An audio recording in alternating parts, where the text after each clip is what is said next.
Saudara Badan Meteorologi, Klimatologi, dan Geofisika Maritim Lampung mengimbau masyarakat pesisir waspada terhadap potensi banjir rob yang diperkirakan terjadi hingga 26 Oktober 2025.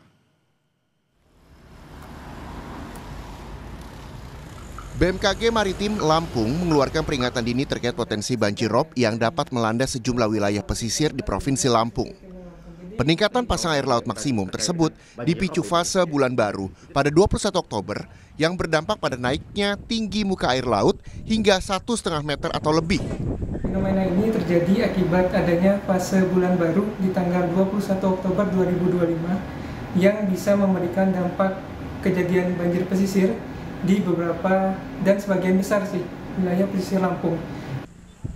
Fenomena ini diperkirakan terjadi pada malam hari hingga dini hari dan berpotensi menggenangi sejumlah daerah pesisir seperti pesisir barat Lampung, Tanggamus, Pesawaran, Bandar Lampung, Lampung Selatan, hingga pesisir timur Lampung.